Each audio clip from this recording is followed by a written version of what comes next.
I get those goosebumps every time. I just have to get the big fella off the bench. Could this be their last chance now? In it comes, Monster to the front! He scored! Harry Monster scored! I'm way too numb, yeah. It's way too numb, yeah. I get those goosebumps every time. I need the Heim to throw that to the side, I get those goosebumps every time, yeah. When you're not around, when you throw that to the side, I get those goosebumps every time, yeah. 713, could've 21, yeah, I'm riding. Why they on me? I'm flying, sipping low-key. I'm sipping low-key and honest, find a rider. I get those goosebumps every time you come around, yeah. You ease my mind, you make everything feel fine. Worry about those comments, I'm way too numb, yeah. It's way too dumb, yeah. I get those goosebumps every time. I need the Heim. Hello, everybody. How is it going? Welcome to another loaded reaction, and this time it is West Ham against Newcastle. So, how are you boys? We thought that we thought we were going to lose this. We thought we were going to win this. We ended up drawing it. But how are you, Pete? Let's go to you first. I'm good. I think it's overall. I think it's been a real kind of successful period for us after the first international break. I'm not going to lie. So I can't be too disheartened about it. Frustrated that we didn't take 3 points, but not annoyed by it or like angry by it. A point's a good result at West Ham's ground. This is a different West Ham to the one that we played last season. And yeah, I'm actually I'm pleased we took a point and we're out there. But it won't be the same score the next time round. Oh, no. They couldn't just say James' fault for 2 reasons. For more than one reason. We'll get into it for sure. How are you, Chris? Well, we know Bingo Pete. I should give him his full title. It's all good. How are you? I'm good, mate. Yeah, really, really good. It's been a nice weekend. And yeah, I was pleased with the point. Obviously, there was a little bit of disappointment because we were 1-0 down and we're 2-1 up, looking like we're going to see it through. Isaac hit the post, but West Ham came back at the end with kudos. But I'll be honest, I think we'll look back at this and go, you know what, it was a really good point. And funnily enough, Pete, when you were talking then, I was remembering, I think it was on the 12th man that you said it, and the lads were giving you a bit of stick, and I think, was it Potts who said to you, would you prefer to win against PSG or West Ham? And you said, I'm pretty sure you said, I want to beat PSG and I want to get a point at West Ham. I'm sure that's what you said. There you go. So yeah, do you know what? I think we'll look back on this and think, yeah, really good, solid point. And the fixtures today have been generous to us as well. Obviously, Liverpool only drawing with Brighton. Arsenal beating Man City keeps that title race wide open. And Villa only drawing with Wolves. I was going to ask you. I didn't know the final score on that one. Yeah, finished 1-1. Yeah, so you got 3 score draws this afternoon in the Premier League. So yeah, I think it worked out well.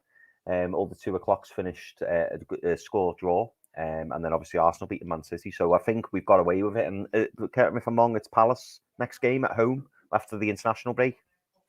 Clean up there. I saw an Irish Mags chat. I don't know who it was, but I saw someone saying it could have been Paulie Slaughter. He said they had put down 4 draws and they cashed out in the Arsenal game, so they cleaned up on that one on the bet. So I must check that out again. But lads, let's get into it and we'll talk through it and see where the key talking points are. So first up is the team news. So Wilson was back, but he's on the bench, and it turned out he wasn't really fully fit anyway. And OJ7 probably doesn't want to risk him either. Let him give him the international break to get himself right. We know Gordon was suspended, and big loss having Gordon out. But that was our team. What did you make of our team, guys? Pete, we'll go to you first. Yeah, I think Chris. I think you might have mentioned it actually in our chat. We had quite a big discussion about it on the away days. I didn't think Joe Linton was going to play. Like I said to you boys at the time, when you pull a hamstring like that you don't recover from that in a week. And I think it is very clear that Eddie Howe, embraced. I'm going off on a tangent here. I apologize, but Eddie Howe has embraced the fact that that everybody knows now that his team news is bullshit. Like, and I think it was Luke Edwards that called him out in Yeah, he did. And he just kind of just laughed it off because he knows he's bullshitting everybody. So you don't actually know what's true and what's not, which is part of the illusion that he's building. But I'm not surprised that Tonali played. I actually thought he was really good against PSG, and they are going to want to try and ensure that he is playing full 90 minutes. And it was great to see him play. I believe he played a full game. Yeah, he did. Yeah, the full 90 minutes, but I think his first in the Premier League, which is great to see. I was really, really pleased to see that. Isak up top. I'm sure we'll get into the Wilson conversation, but I'm not surprised Wilson played the amount of time that he did. All the rest of the team, it kind of, maybe the rest of the team as it was, apart from Elliot Anderson, I thought they would have started there. So that was kind of the only thing for me that stood out. And I think I might have said that on the show. So yeah. Other than that, as you were. Same question for you, Chris, on the Newcastle team. But if you want to refer to the West Ham team, you can as well. But what do you make of the Newcastle team first? And any surprises for your? I wouldn't say there was any surprises. Definitely not. I mean, obviously, as Pete's just mentioned, we did away days. We called the back four and Pope. There was a little bit of discussion around Bruno Longstaff, Tonali, although we weren't far off there, I don't think. I think in the end, I think it was Keith and Pete who said, actually, no, I fancy Tonali to start. And Pete was adamant Joe Linton wasn't going to start. And obviously that came to fruition in the end. So I was, to be honest, I was pleased to see Elliot Anderson getting the one out. And I know that he said in an interview many moons ago that his preferred position was left wing. So I wasn't nervous over it in any way. But I know that Eddie Howe's been predominantly using him in the midfield. But yeah, I'll be honest, when I saw the lineup, I was happy. The only thing I'd mention on the West Ham, lineup, which made me laugh, was the fact that there was all this rumours of Antonio not being fit, and then obviously as soon as we saw him in the lineup, I thought, oh great, okay. So that obviously has an impact. As it turns out, the one who we were fearful of was Kudus, which I'm sure we'll get to later, and then he came on anyway and did the damage. But I mean the West Ham lineup, as we discussed with Lawless on away days, very good starting 11. Looking at their bench, I think they might. Oh no, sorry, mate. No, they might struggle with 2 or 3 injuries, but certainly the starting 11 is pretty healthy. But yeah, no, I knew it was going to be a close match today, and it was going into the game, I felt confident. Cool. Let's get into the game. And of course, it wasn't on Sky or TNT, so it was on shitty streams. And yes, that's why I missed about 20 minutes of fighting with the stream and internet connection. But 7 minutes, this happened. Paqueta, ball over the top, Emerson running onto it, passes it in. And Souček, of course, he was aided by Lascelles not tracking Emerson, and Pope going heading out into no man's land. But what did you make of the first goal for West Ham? Pete, we go to you first. Just the calamity of errors. The calamity of errors, like Lascelles being out of position. I can see what he's trying to do, but it's well played by Antonio. Antonio was pulling Lascelles out of position to create holes that other players could exploit by running it into the back. It was obvious to see, and Lascelles fell for the bait. But the ball over the top is in. The goal doesn't, regardless of Lascelles, the goal doesn't happen if Pope doesn't come out there. He's in no man's land. He has no need to come out into that position. Hold your ground. Just hold your ground. Stay in goal. He's got caught out in no man's land. The ball gets knocked round him, and then Souček taps into an empty net. If Pope's in goal, Shaw is then not trying to sprint back to the goal to protect it. He runs to the man that taps it in the net, and he stops the goal from happening. So Pope, for me, it was just I don't know, just an airhead moment. He just completely lost track of what he needed to do. But again, calamity of errors that gifted them an early goal. in the game. And I'm not gonna lie, when that went in, I was on the way back from Ava's football match, and I saw that pop up, and I was a bit like, could be one of those days today. I just thought, bloody hell, 8 minutes gone. But yeah. Who are you blaming for that first goal, Chris? Oh, I think I said in the chat, didn't I? I blame Lascelles for it, because I know one of the lads in our Northwest Mags group, and he made a good point. You know, he said Lascelles was covering for Trippier, and I believe he was. But then Trippier turns around to him and goes, "Mate, get back! Like, get back in your position." You can see Trippier pointing him back, saying, "Go back, get back," and he leaves it too late. West Ham spot the space, but I think Pete's absolutely spot on as well. I think it caused a bit of disarray and a bit of alarm. And then Pope decides to come out and try and clear the space, but he didn't need to, and he shouldn't have, because even if Emerson picks the ball up, or whoever is in that space at that time, they've still got a lot to do from that angle. If Pope's on his line, they've still got a lot to do. And there's no saying, that Lascelles would have eventually got back, or, Shaw would have come across the cover. There was no need for him to come out, but I think he just saw the space, knew what was going to happen. So he thought, I'll try and anticipate it. And he did. And to be fair, Emerson did a really clever little jink just to go around him. And then obviously cuts it back for Souček, and he can't miss. So, it was just one of those things, unfortunately. But not the best start, but I was still confident we'd, come back. Yeah, no, look, I blame both of them, but look, they've done so well in the last couple of games as well. Yeah. That happens. Look, as that's football, Kev, as the Honey Monster would say. But right, next big talking point, and this is where my stream went. But I've seen a bit of it since. Bruno gets a yellow card, and then there's at least one man from London, Jamaican Geordie, would say that Bruno should have saw red, and I think he's having a go at the ref tonight as well. But do you think, guys, that Bruno should have been sent off? Pete? Yeah, I think he's very, very lucky to still be on the pitch. I think he's been given a lot of grace. Obviously, I'm delighted he was still on the pitch. And I have to say, I thought he controlled himself in a really good manner after that moment. Or ultimately, he had to, otherwise he needed to have been subbed. But yeah, he was walking a real sort of tightrope for that period of time. But yeah, for me, it's a second yellow. If that was an opposition, if that was, say, Ward Prowse for West Ham, I'd be demanding that he got the second yellow and be off. And it's very much similar to the Trent Alexander-Arnold against Liverpool at St James's Park. In quick succession, 2 yellow cards, worthy fouls. But sort of Trent gets away with it. I think Bruno's got away with this one. You send them off, Chris. What's your thoughts?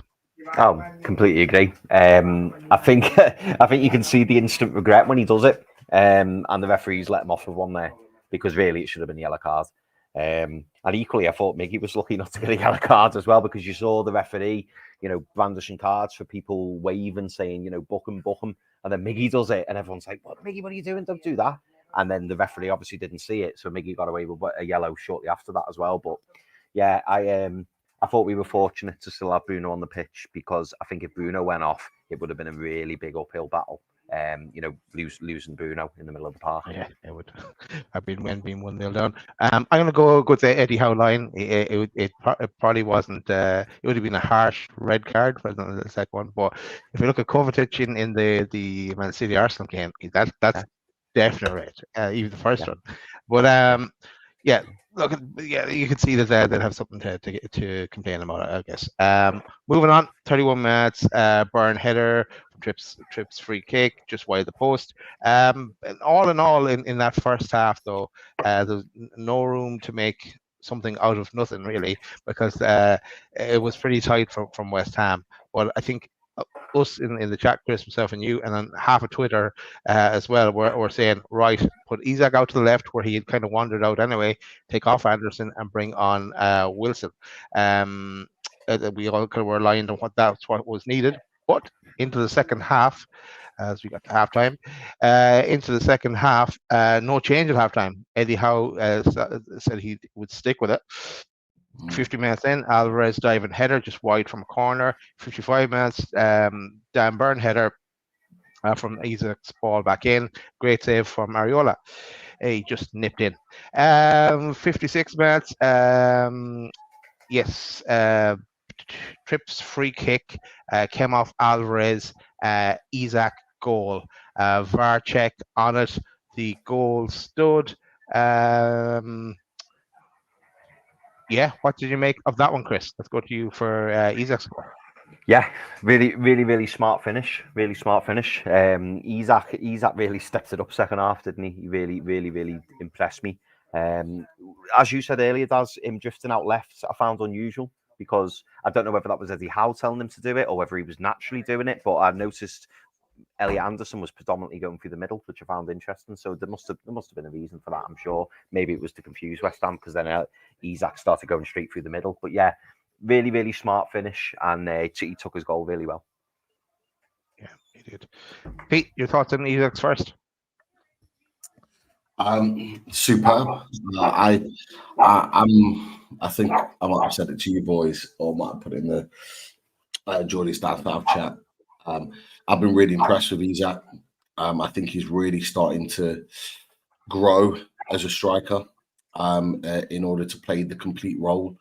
Certainly his back to goal work isn't come on leaps and bounds. We saw that against PSG for sure, and he's now getting himself in positions on the last man where he's picking up the ball and being able to put it in the net, and that goal typified it, being in the right position at the right time. When the ball lands to him in the middle of the goal, bang, he's able to put it in the net. Because if he has an opportunity like that anywhere from the penalty spot, I trust him wholeheartedly to put the ball in the net because he's a killer of a finisher. Great goal, past a really good goalkeeper in Ariola, and I think I've tweeted, I put a message to you boys in the chat. I said, let's go for the win at that because West Ham genuinely looked shell shocked when we got that goal. I think they were kind of hoping to hold out for a 1-0. Chris, question for you: how many words per second are you? How many words per second am I? Yes, I see you're typing away there. You're skilled typer. Sorry. I thought you meant me talking. Yeah, no, I know you can talk as well. I am pretty quick at me typing, and I've funnily enough, obviously, I type a lot in work, obviously, because that's my job. But I do actually thank it for MSN Messenger. Don't know if any of you used to use MSN Messenger. I used to have MSN Messenger on the go, and then Champmano 102. So I took 3 screens, and I was just away. I was away. That's the official Chat Manager 3, the best of all time. Yeah. Greatest of all time. Yeah, so that was multitasking. We might need to talk about that at some point. Right, let's back to the game. We're 1-1 at this stage. Newcastle are on top, and we're making good strides. 5 minutes later, Isaac, Tripp's volley, an unbelievable volley across the face of the goal to find Isaac with the tap in for the second. Newcastle go 2-1 up after being 1-0 down at half time, and to be 2-1 up for after 16 minutes into that first half. What a turnaround there. Pete, we'll go to you, I think, here on Isaac's second. Yeah, you touched on it already. It was a great passage of play. I think it was Bruno that lofts that ball over to Trippier into the far corner. A superb volley into the space. The king of assists, I like to call him now. Kieran Trippier. Top Ozil. Ozil, how may I assist you? Yeah. Kieran Trippier now, king of assists. How may I assist you? Forget Ozil, he's in the past. But yeah, I think it's him and Maddison now on 5 for the season. Just imagine if they were both in our team. Now all over the shop. But Trippier, superb volley, and I think the fact that he didn't take a touch, the fact that he put it in first time is what surprises the whole of the back line. of West Ham. And it goes back to the point that I mentioned in Isak's first goal, is where he was in the second goal. He's on the last man. And if you go 3 or 4 games back when he was playing very much deeper than the last man. He was trying to receive the ball from deep and play. Now he's on the last man. He's doing what Callum Wilson does. And that's where he gets his goal today. Both goals, in fact. But right place, right time, brilliant finish. And I don't know if he meant to put it into that far corner, but he put it into the one area that Ariota couldn't even die for because he had no chance of getting it. Just a brilliant goal all round. A really, really well worked goal. And honestly, I thought we'd done it. I thought we'd done enough to secure the 3, and I was going mental at that point in the kitchen. I'm watching the game up on here on very legal means, by the way. I was watching the game going mental when that went in. Chris, Isak's second goal and Tripp's volley across the face of goal. What was your thoughts on that one? Oh yeah, it was sublime. Yeah, I think Pete's right. I think it was Bruno. I was torn when you first asked Pete the question, was it Bruno or Tonali who hit the ball into Trippier? But I think that ball made it. I'm pretty sure it was Bruno. But yeah, fantastic ball. Caught West Ham napping, and then Trippier had to do the really hard part, which, as you say, Daz, was hit it on the volley. And even the way he directs it, like he hits it straight, but it's got like a slight angle on it, so it keeps it away from the defender. And then all Isak's got to do is time his run to perfection. The ball lands on the end of his toe, and he just puts it past Areola, who's never going to save it. So no, really good finish. And yeah, like Pete, I was I was very excited because I was thinking, here we go, 3 points. Especially because I think the half time, as much as we thought we were going to get back in it, I think we were all, well, maybe I'm harsh saying this, but I was certainly thinking, oh, is this one of these games where we haven't quite turned up? Is this one of these games where it's not quite clicking? And then all of a sudden, bang, bang, 2-1 up. Brilliant. Yeah, because at halftime I was thinking, Jesus, yeah, if we got back into it, a draw, it would be okay here now. And then when to go 2-0 up, you're thinking, okay, we'd be in the table now. I was thinking to myself, but no, we'll move on. 72 minutes. This is where the game should have been killed off. Isak threw on goal. I don't know who played the ball to him, but Isak threw on goal. He rounds the keeper. Dan Burn. Of all people, Dan Burn. Oh yeah. With Dan Burn with the killer pass, he what can Dan Burn not do at the moment? Jesus Christ, man. But yeah, Isak hits the post. He was on that hat trick. Should have scored. Should have been 3-1 up, but was not to be. Chris, your thoughts on that little move there? Oh yeah, it came out of nowhere, didn't it? And as Pete said, yeah, Dan Burn, he said Burn played it, Burn played it through, and it was like, Jesus, it was a really good ball, and Isak did everything right. It was just I think the angle was against him, by the time he hit it. So it was a crying shame because really, if it was 3-1, the game's dead and buried, isn't it? But bounces off the I think it bounced off the post and then it hit the defender and went out for the corner. And I think as well, Daz, correct me if I'm wrong, that was the first corner for Newcastle that match as well. Could well have been. Yeah, Pete. Only because I had a bet on, so I was keeping counts. That's how I knew. Pete, would you have buried it? Would your daughter have buried that one? Hey, forget my daughter. I'd have been reading off with the Shearer. Shearer had the absolute killer. You know what? I was watching it back, and it's easy in hindsight. And it's the hindsight that kills me more than anything because I watched that goal back. Went the wrong side. He went the wrong side. When he was in on goal, he did the step over to the right, took it to the left. He should have done the step over to the left, took it to the right, because on the right-hand side, the goal was gaping. He had the whole goal to score from because he was actually in on an angle. But I think he's trying. I think when he's running through on goal, I think he thinks that the centre-back's coming in on his right, which is why he goes to the left. But actually, there was no one there. And if he'd have done the step over, gone in on his right, he'd have had more space to go into to put it into an empty net. However, it is quite wide. It is quite wide, so it would have been a fantastic finish. if he gets it in, because by the time where he hits the ball, it is quite a narrowed angle at that point, and obviously the centre back's coming in. I think it's a go ahead to try and clear it, but really unlucky. Deserved to get his hat trick today. I thought he was immense for the time that he was on. But yeah, and that someone else has put it in the chat. Actually, I can't remember who. I think it was Ronald. Welcome, Ronald Wood. Said, I wish Isak had scored the hat trick instead of hitting the post. The game changers, we would have won it. And that's the bit that I was going to refer to. Have that gone in, we're taking the 3 points. There's no doubt about it. Just a reminder as well, if you're just smash that like button as well. We should have said it earlier, but yeah, smash that like button. And there he is. Chris is back with that one. He loves that. I love it. I love it.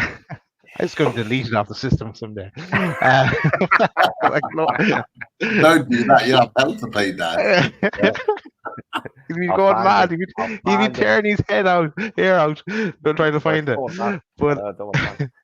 But I hate watching the game on a stream because I always find out information before it happens. Because I found out we'd scored the second before we actually scored it. Because I was like saying to Luca, "Watch, I bet you can score again."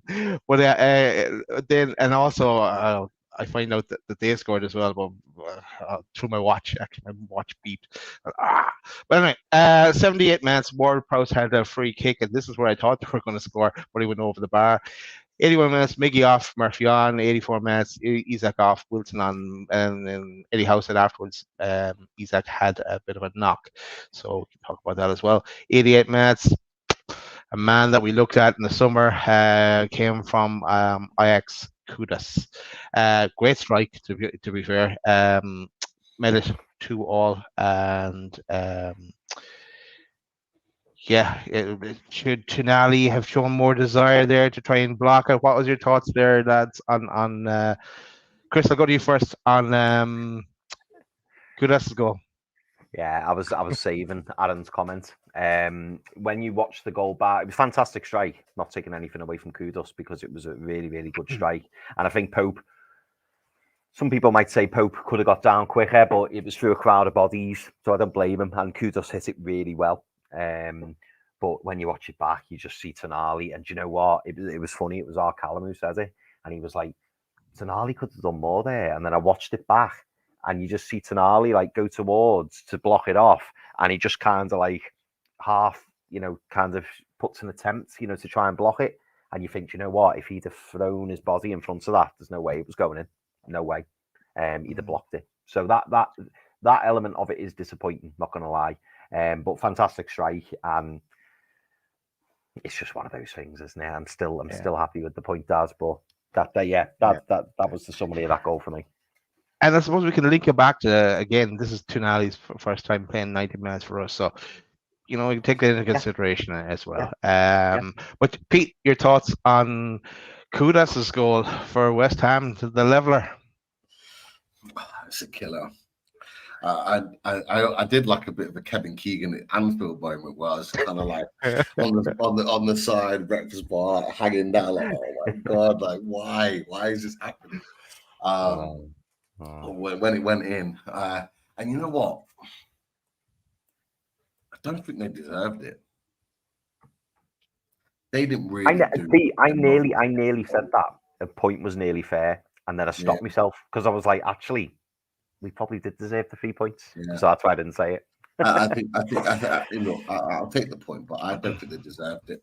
I really don't. I think we did enough to win the game. I think it's a bit of it is. I think there's a lot of people in the chat that have said, we'll take the point, but gutted we didn't get the 3. So a bit of pill to swallow kind of thing that we got a point and not a 3, and I'm kind of like that. I'm taking the positives out of it, but I'm annoyed that we conceded the goal. With Tonali, it's twice now. I'm hoping Eddie Howe has a conversation with him, or has had the conversation with him, because you got the flimsy kick at Brighton that sets up their first goal at the Amex, where he kind of should properly clear the ball and he just kind of flicks a foot at it. They have a shot. Ferguson scores his first, and then they go on to win 3-0. And then there's that where he's not getting there. you know what? It's really interesting because, Daz, we were talking before the show, and I was telling you about my daughter's game today, and I was telling you about the press. Like, there's two types of press. There's a fake press, and there's a press. Okay, and a fake press is what a little bit what Alan St. Maximin used to do. You'll run at pace to get to the position you need to. You're not really attempting to get the ball. You're just getting there, just showing that you're getting there. That's kind of what Tonali does. He'll get there, but he won't get there and put his body in the way. Like, you'll see Bruno do it. You'll see Byrne do it. You'll see Shaw do it. Like, they'll put their body in front of the ball. That's what I want to see from Tonali. And to be fair, you don't always see it in Italy. It may well be a cultural thing. But if you're playing in the Premier League and if you're playing for this Newcastle United team, you need to do it. So I'm hoping that Eddie Howe has that conversation or has had that conversation, because it's twice that it's happened now where he's not quite done enough with the ball or to get in front of the ball. And I don't really want to see that again. I mean, we could argue that Longstaff, who would have been in that position, is out of position and didn't do enough to get back. That was the thing that I saw. In addition to that, is that Longstaff's not getting back into his position, because that's where he would have been to pick up the ball, and Kudus would have never got the shot off. I do think that Tonali didn't do enough, but he was coming back from a position that he wasn't supposed to cover, so he was almost doing a double job, because Longstaff hadn't got back in. So they were the kind of things that I saw. But yeah, equally, Tonali should have done more in that situation. And like I say, it's frustrating that the goal's gone in. I did look at the Pope situation and think he's not really dived for the ball. He's kind of just flopped to the ground. But as Chris, you mentioned, it was going for a host of bodies, so it's hard to kind of point the finger at that. But yeah, 89th minute, I was kind of like down. I thought when we got to 85, 86, I thought we've done enough in the game. Look, yeah, because I'm probably a bit of talk in the chat, but there's also, I think Tonali's going to come good. He hasn't done too bad so far, and it would give him a chance as well. But some people again on Twitter are totally writing him off. Do you know what does? And it's funny. Like, I know Rich is tongue in cheek there, and it is funny. But what I don't get, or what I don't understand is, and I think we speak about this regularly on the channel, and we say that this is how we are. Like, I think every player and Eddie Howe and Jason Tyndall, whoever it is open to criticism. Even the owners are open to criticism if they get something wrong. However, you can't just be immune from criticism. Or if they do something wrong, you can't go, oh no, let him off. Oh, it's fine. You should be able to criticize. And then when they play fantastically, like that PSG game, every single player we thought was brilliant, and they got the flowers, as some would say, and they deserved it. But I think everybody should be open to criticism. It's the same in work. If you do a good piece of work, fantastic. If you don't do a good piece of work, constructive criticism. But, for people on Twitter to be writing Tonali off is ridiculous. Like, it's early days. He's going to make mistakes. He's only a young lad, new to the Premier League, new to the country. But just because he's the new playboy in town, and, oh, no, don't criticise him. You can't criticise him. You should be able to criticise him. You should. If he does something wrong or doesn't do something, correctly, you should be able to criticise. But that's not to say that you write him off or that you don't rate him. Yeah, Chris. Other than that, which is a very it's a, in the grand scheme of things, it's a minor thing that we're critiquing him on here. And it is a critique, as you've said, getting there. It like I mentioned to you, it could well be a culture thing, which he just needs to learn, because in the Premier League, we're full throttle. We put our foot, the bodies are on the line. In some countries, they don't. But what I will say, and I've seen what I have seen on social media is a few deleted tweets about Tonali, because they've gone instantly, and then all of a sudden they've gone, oh, maybe I'm wrong here, and deleted them. But other than that, I thought Tonali was good today. I thought he was good. I thought people saying he didn't have a good first half. I'm sorry, a lot of people didn't have a good first. The team didn't play well. The team didn't play to our expectations. So, and he's part of that. So if you're going to call out Tonali, you've got to call out every other player. What I will say is, in the second half, when the team got better, so did he. Yeah. He was keeping the ball around better. He was involved in things. He was pressing high on that right hand side. He was heavily involved in a lot of things. that were good about Newcastle. You know, that one critique doesn't mean he had a bad game, because I don't think he did. You know, you're looking at that midfield, and we talked about it, Chris, didn't we, on away days? Edson Alvarez, James Ward-Prowse, Thomas Souček, we thought was going to be a difficult midfield. I actually thought our midfield was better than theirs today. Yeah. We dominated them. Yeah. And he was a part of that. So, you know, look, people want, the problem is, and this is frustration with some section of our fans at the moment, and this is a little bit of a worry with the takeover, is that we want things now. We want things instant. He's already talked to us about it before the AC Milan game, that he had a difficult start to life at Newcastle and in England. He was open and honest about it. We should embrace that and give him the time that he needs to be able to adjust himself to the Premier League, to English football, to English way of life. We should give him that grace, because we want him to be successful. Hammering him because he had a bad or a half decent 45. A bad moment. Yeah. You know what I mean? Like, I just think, nah. Like, people sometimes just do it for reactions. People just do it to get, you know, people to be interested in what they're tweeting out. I just think, for me, nah, I'm not about hammering players for no reason. And you know, the last thing I just want to say, and hopefully you boys agree with me, and I'm sure some of the viewers watching will agree as well. Like John Askew, I've left this comment on purposely, because John Askew is saying to himself there, to me, it feels like 2 points drop, but should I smell the coffee? Progress in the last 2 years has been incredible. The next 2 years could be very interesting for the Magpies everywhere. And you know what, John?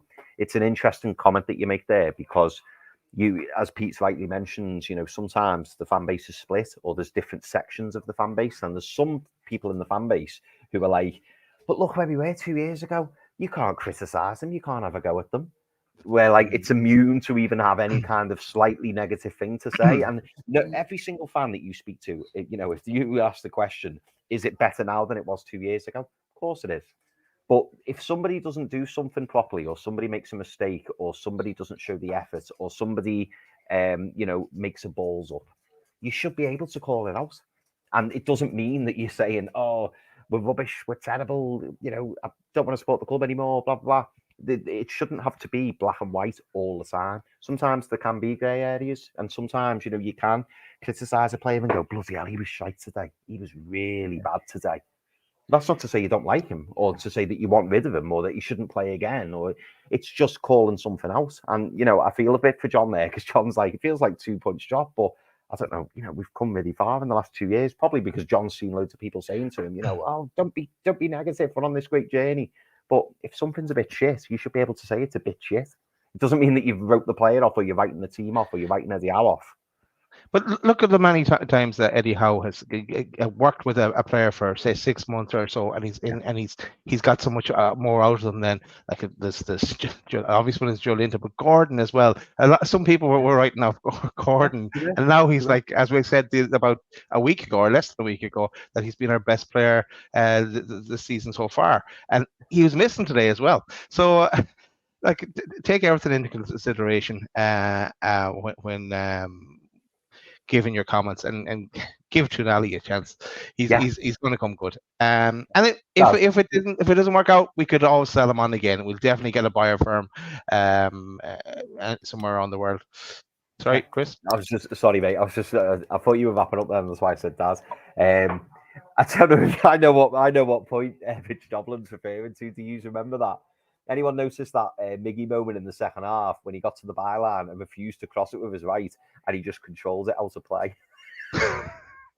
And he said, "I just thought you lot straight away."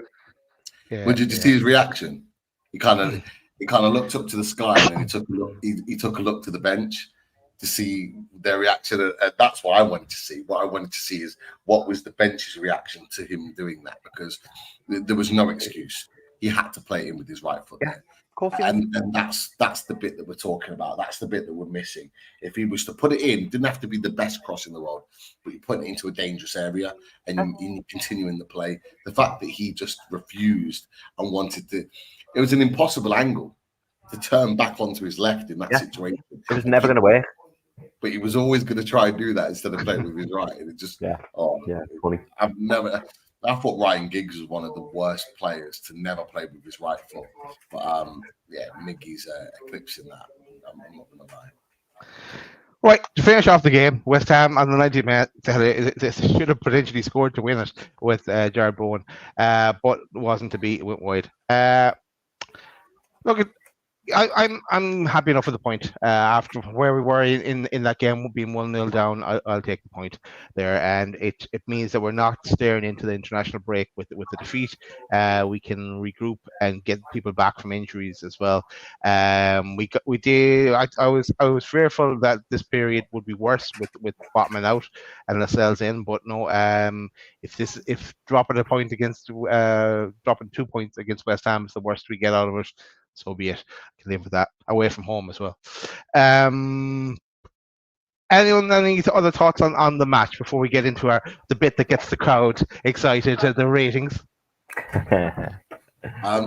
First and foremost, yes, we didn't play our best in the first 45 minutes, but if anyone looked at the match stats, 71% possession. I think we had like 4 attempts on goal. 2 on target. They had 1 shot on goal, 1 on target, which was the goal that they scored. So although we were 1-0 down at half time, all it was is the fact that we just weren't applying our final ball. We controlled possession, we controlled the flow of the game. So those basic elements of what we do and what Eddie Howe's trying to build was still there, even though we weren't at our best. I looked at the game probably about 70 minutes, and it was around 68% possession. I think we had 6 or 7 shots on goal, 4 or 5 on target, something like that. And they were still one shot on goal, 1 on target. And that was at like 60, 70 minutes. Like we although we weren't at our best, we still dominated them. And that's why I still think we were full value for 3 points. I'll take the point, and that's why we think we're full value, because we actually went to Olympic Stadium and dominated them, even when we weren't at our best. And I've just addressed something that you mentioned, because you mentioned about Anthony Gordon not being available, Daz. Well, Sven Botman wasn't available. Joe Linton wasn't available. Willett wasn't available. Barnes wasn't available. All of those players, you think about some of those players coming off the bench today to influence that game. Yeah. We take 3 points. We take 3 points. And this is a resurgent West Ham. This is a West Ham that not long ago, Mr. Lawless was talking about being in a title race. This is West Ham. We drew with the title race contenders. But this is the West Ham that are 7th in the table. This is a West Ham that are having a good season. We went there and dominated them. For me, I take confidence. I take positives from this, that actually we're not at our best, but we can still have a patched up team with Lascelles and Shaw at centre back and go and play against these teams and be competitive, and probably should have won the game. And you know what? 7 games unbeaten going into the international break. Like, I think Mark Douglas said it best, and I'll go on what he said. 8th in the Premier League, unbeaten in the Champions League, still in the Carabao Cup. Yeah, that's all at October. That's all at October, having had 3 defeats in a row. We are still well in the mix here, and we're going into the second international break in a really, really strong position. And that's what fills me with confidence. We're going up against a Palace team that have got probably more injuries than we have at the moment. They've just got 2 more after yesterday's game. 2 of their most influential players, Decore and somebody else that's now potentially injured and not available for the Palace game. Like, they're going in like patched up. We'll get players back by then. And I fully expect us to kick on with, I think we've got Palace and then Wolves away, to really kick on and potentially get points in those 2 games and move on. We're in a really good position. I've said it to you before, I'll say it again. If we can get to end of November, December time and be well in the fight for Champions League qualification into the next phase and still within the top 8 of the Premier League, honestly, Champions League is on. It is on. It really is. Top 5 hopefully as well. Right. But we said we're going to keep this short tonight, but we're going to do a speed round of I mean it this time, a speed round. Yes. Let's see. Only if there's a major discrepancy between our votes, we'll go. I'll start off. Pope, I'm giving him a 6. At fault for the first goal, or half at fault at least for the first goal. I give him a 6.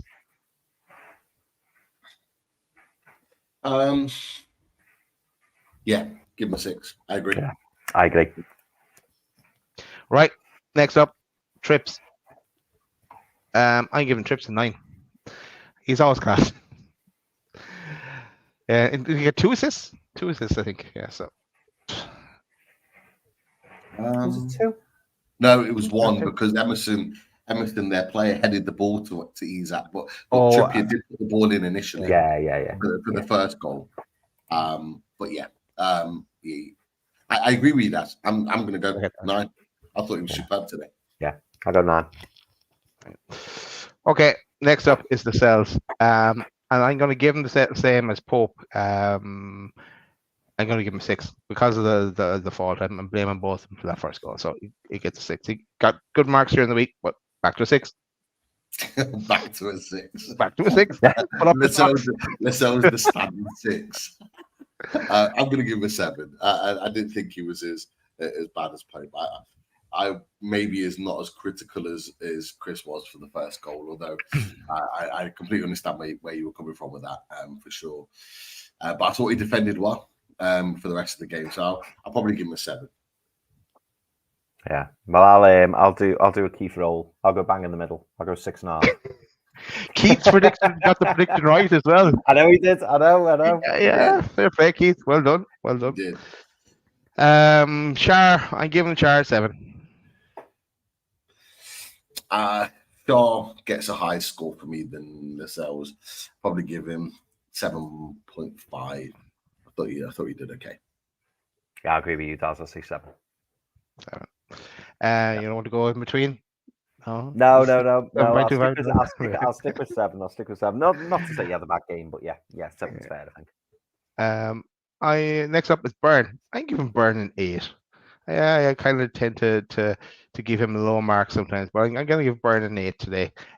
He did a good job on Jared Bowen and had that through ball that Isak should have buried, as you pointed out. So I'll give him an 8. 7.5 for me. I'll put them alongside Shaw. I don't think they had bad games at all, but I think they were just very much run of the mill. So yeah, 7.5. Yeah, I'm going to give. Do you know what, Daz? I agree with you. I think sometimes we do give Dan Burn a bit of a rough ride, should we say? So yeah, I'm gonna give Dan Burn an 8, because as well he was up against Jared Bowen today, and I thought he did really well. Yeah. Okay, next up is Bruno. Could have, should have, potentially. I've got a red. Was making some nice through balls with points as well. Has that ball out to Trips. I'm giving Bruno a 7, I think. I'm giving Bruno an 8. I thought he was brilliant. Albeit the 2 potential yellow cards, I thought he controlled the midfield. I thought it was the best midfield on the pitch today. But it was brilliant. Yeah, I'd give him an 8. I thought he handled the game really well after getting away with that second yellow. He really had to concentrate, should we say. And I thought he played the game very, very cleverly after getting away with that second yellow. And he played some fantastic passes. He was really spreading the ball today. So I thought he did well. So yeah, I'd give Bruno an 8. I've actually given all my midfielders 7. I don't know why, but I'm giving Longstaff 7 as well. I didn't think I thought Bruno was better than him, but I given Longstaff a 7. Yeah, 7.5. I put them in the middle. I'll put all my kind of run of the mill performances as 7.5. So I'll give Shaw Longstaff the same. Yeah, I would give. Yeah, look, Bruno was my best midfielder. And in fact, I'll spoil the surprise here. I'm going to give Longstaff and Tonali a 7. And I'd spoil it again even further, Chris. I'm giving Tonali 7 as well. Pete, 7.5. 7.5. Yeah, I thought he had a decent game, running the mill. Yeah. On to the attack. Miggy, I'm giving Miggy a 6. I'd give him a 7. 7. Yeah, I'll go 7 Miggy as well. Yeah, he's done all right. Yeah. On to Anderson. I think he does okay on that left wing. Now he's no Gordon, that's for sure, but he does okay. I give him a 7. I'm going to give Elliot Anderson a 6. I don't particularly think he played well today. Oh. I know it's a position he wants to play as a left winger. I just don't see it. I don't see him as a left winger. Not yet, anyway. He might well grow into that position. He's played his better football as a midfield 3, in a midfield 3 on the left. I just didn't think he had a great game today. I'm going to be honest. So I'm going to go with a 6. Yeah, I agree with 6, Pete, only because I think Miggy was better, and I give Miggy a 7. So I would probably go 6 for Elliot Anderson. Yeah, I thought he was a little bit wasteful, and a few times he should have laid it off quicker. Like he kept hold of the ball a bit, and then it was just allowing West Ham time to kind of get back in position. I wish he'd been a bit more crisper with his passing. So yeah, I'd give Elliot Anderson a 6. Chris, you made a really good point about Isak dropping out to the left. And for me, I think Isak saw the space that could have been exploited on that left-hand side. Possibly, yeah. That Anderson wasn't exploiting. We need our wingers to run at players. We need our wingers to run into positions in attacking spaces, and he wasn't doing it. So that's why I think Isak dropped into those positions. It created a gap in the forward line. But that's why, because I think he was trying to get on the ball to exploit the spaces. And Isak was causing all kinds of bother on that left. All kinds of bother. Did you see the moment where he like done a little quick shimmy with the ball and skipped past Kufal? I think it was Kufal, or was it Paqueta? Was that in the first half? Yeah, quick shimmy at the feet, and he just went. He was down the line. It was a lovely bit of skill. Right when my stream was fucked. Lovely bit of skill. Yeah. He shifted it left and right really quick, and then just darted down the line, and the West Ham player was just gone. But that's what Anderson doesn't do, and that's what we need. Gordon would do that. Yeah, Bond would run into those spaces like when fit. We need that if we're going to play players in that position. Even Joe Linton would do it. So, yeah. Schlupp is the other one, Pete, says Jordy Toon for life. The Crystal Palace front there. Yeah, they've got massive amounts of injuries. It's crazy. Yeah. Like, look, I know we shouldn't emphasise on injuries, but I know over the last few days have been pulling his hair out about the injuries, and then they've got 2 more. So they might have some back for our game. But even if they do, I still expect us to win. Let's see. The Eagle has landed. Okay, let's go on to Isak, and let's go. Isak, I thought he was playing well before he scored. Then he scored 2 goals, and if he scored that third, he would have been getting an 11. Well, I'm giving him a 9, and I'm going to give him man of the match as well. Isak. Yeah, man of the match for me. I thought he was a 10, not just for his 2 goals, but just his all-round striker play. I've already talked about what I think he's doing at the moment, which is far too superior to what we saw before. What I will add, 7 goals already in all competitions this season. He got 10 last season, so he's only 3 goals away from hitting his season target from last year already. You're potentially looking at 20 goals this season from him in all competitions. If he continues this vein, probably more than 20 goals. He is just a class act. And, all these links with Real Madrid and blah, blah, blah, and all these teams. Like, for me, I think the links are bullshit. But actually, I think some of these teams are starting to look at him and see how good of a player he is. For me, we're already looking at a £100 million player. That's how highly I rate him. And interestingly, there was a stat out that says, other than Erling Haaland, he's the only one to have. He's the next in line to have scored as many goals. I think Watkins scored a hat trick, which has put him on the same.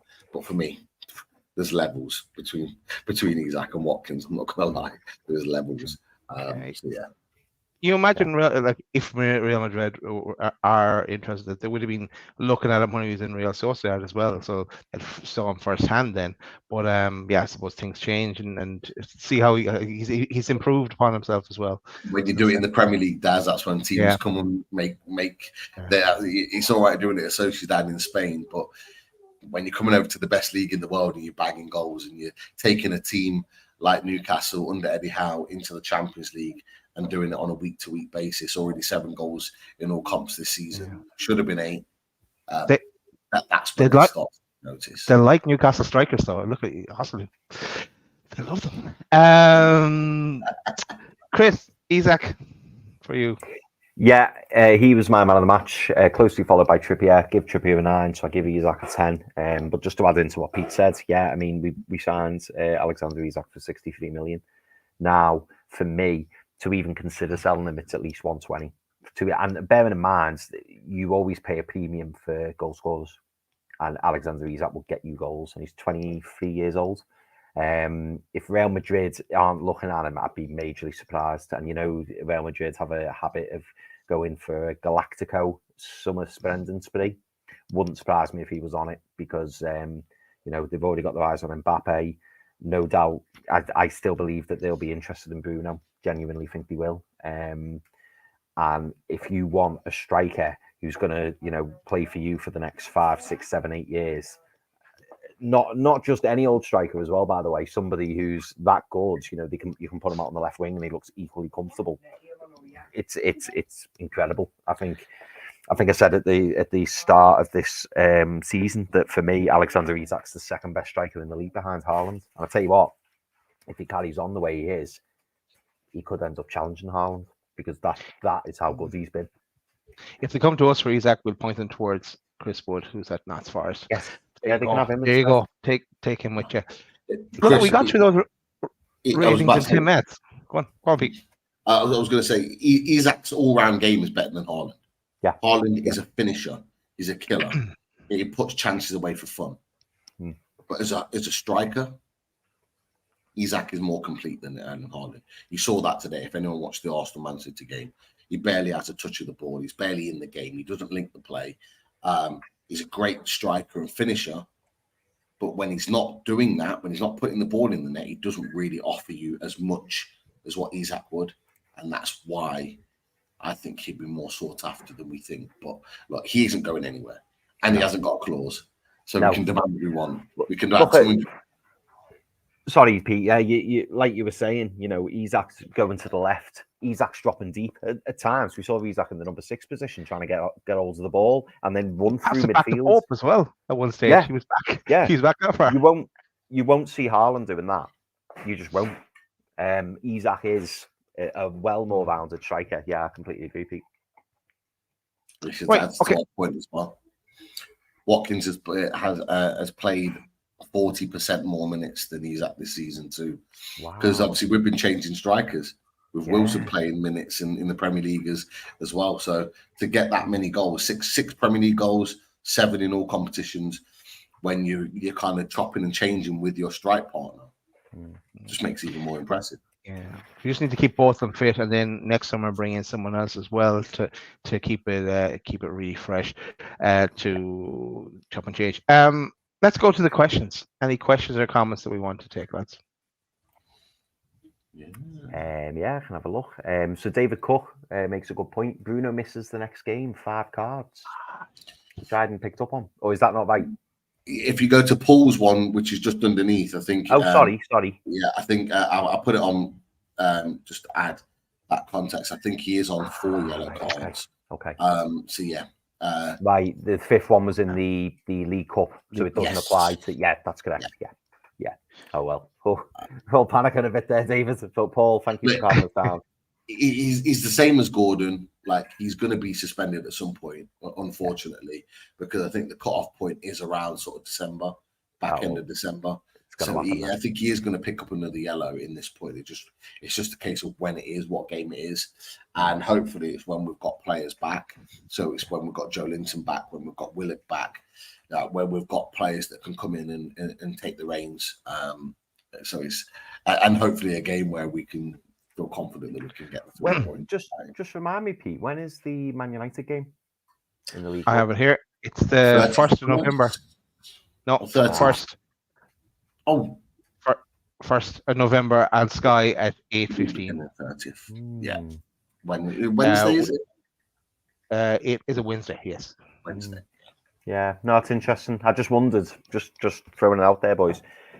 Well, maybe I'm thinking about Jose Mourinho here, and a little bit of shithousery. But would you take Bruno getting a yellow in the Premier League game before that fixture to therefore mean that the ban would be for the League Cup meaning that he doesn't miss any Premier League games. Would that be something you consider, or? I want to win the League Cup. Oh God, yeah, of course. I want to win everything. But I don't think we need Bruno for Man United. I'll be honest. I don't think we need him. No, that's a fair point. I wouldn't have minded it for Palace now, to be honest with you. Yeah, I'm not going to lie. That would have been a good game. Whether he gets one in Palace and misses the Wolves game. But no, I think it's a fair point. Yeah, fair question let's keep an eye on that. Let's keep an eye on that. We should be, other than Barnes, full strength. Yeah, exactly. Oh, Willock could probably be a while off as well. Possibly. Yeah. I reckon he'll be back. I reckon he'll be back late October, early November, based on what we've seen. And he's already training. I'm not saying he's properly training, but he's on exercise bikes and running, so he can't be no pre-season. No pre-season. Yeah. True. Life Goals asks, nice easy one. What are the next 4 games? So we've already said Palace at home, Wolves away. And then after that, I have it up in front of me. Yeah. So then just Premier League games. Next up is Arsenal on the 4th of November at home, and then the next Premier League game after that is the 11th. Yeah, Bournemouth, 11th of November, away. So in total, we have Palace, Dortmund, Wolves, Man United, Arsenal, Dortmund, Bournemouth. Going that far. Arsenal won't be looking forward to that game. No way. Come to St James's. Well, we've seen what's happened the last 2 times they've come to St James's. And now they're flying high after beating City today. So it'll be interesting. It'll be a tough game. It'll be a really, really tough game. I think we'll learn from our mistakes of what we did last time. We went proper gung ho and we got caught in and behind. I don't think we made that mistake again. I'm looking forward to that one. Should be good. Yeah, a big good one. Really good point from Life Goals as well here. Life Goals says last season Newcastle took roughly the same points from these fixtures. It's 13 from 8, which is averaging 1.625 per game. I think he's saying there, PPG. I think that's right. Points per game. Over the season, that would be 61, 62 points. Last season was something like 71 points. I mean, we've said all this already, lads, haven't we? We've had a difficult start to the season, and we've got some very difficult fixtures out the way. So now is kind of our turn now, or our time to have this run. I mean, Daz, do you think that those run of games that we've just mentioned, do you see that as a positive? Do you think that we can continue this run? Yeah, I'm not worried about coming up against Palace or Wolves or Man United in the League Cup, by the way. But look, it's good to have those difficult ones, the Liverpool and the Man City ones, out of the way. And we can start picking up points and hopefully moving up the league a bit. And as Pete said, as long as we're thereabouts, ready to challenge, and who knows where we are. And another point Pete made, we're still in everything. So when we started out in this season, we're still in everything. So, and as life goes after a job as Stato, there's some very detailed stats there. Life goes, well done. Very good. And Pete, Go for it. Go. Oh, sorry, go mate. Go on. Sorry. I was going to say 14 games. I think it was that we drew last season, equaled with Brentford. One of Geordie's down south boys, I think it was Seb, that mentioned it in the chat earlier. Yeah, we go and beat Palace at home. That's already one of those draws that we've ticked into a win. Exactly the same if we then go and win against Bournemouth away. So we've got an opportunity to change some of those draws that we should have won into wins, and then you take in that 62 points, and it already goes up. Yeah, no, absolutely. Pete, I'm leaving the last one for you, mate. Alan Thompson, very good question. Lads, question. The top of the league is very congested, as we saw today when we were talking about the results from earlier on today. With Man City losing again, do you think it's wide open, or do you think it's too early until, say, maybe 10 matches to go? What I believe is that I do think Man City will still win the league, but I don't think it will be as far a distance in terms of Arsenal and Man United, Arsenal and Man City, where their gap of quality and points was so far away from everybody else. I don't see it being like that this season. I see maybe 3 or 4 teams, and we've got the league now, so you can see. I can see 3 or 4 teams actually being close to each other, fighting out for maybe the Premier League title. And then I think you've got a clutch of teams, potentially anywhere from 4th to 8th, where we are right now. So that clutch of teams that we've got, whether it stays those teams, so you've got us in 8th, West Ham, Brighton, Villa, Liverpool. So any of those positions, I think those positions are all going to be quite tight. And they are right now. You look at it, you know, there's 3 points difference between us. You know, if we'd have gone above West Ham. If Brighton had lost today, we'd have gone up to 6th with a win. I think it could change very, very quickly. And I think there'll be a fight out between 8th to 4th. And I think it could be very, very tight. And that's why I say what we do in Europe and what we do in the Cups, like if we can continue this run and still pick up results in the Premier League, I think in the parts of the season where we're not heavily like emphasized on Champions League football, on cup football, I think we could pick up a lot of points in the Premier League. I really do. And I think if we can get to December and still be in 8th position or higher, we are banging the race. In the race. Yeah, it's a bit of to me. It's a bit of a false position here for Spurs, even though they have really surprised me. I had them down at 9th at the start of the season, but no, they've done amazing. But they're not staying.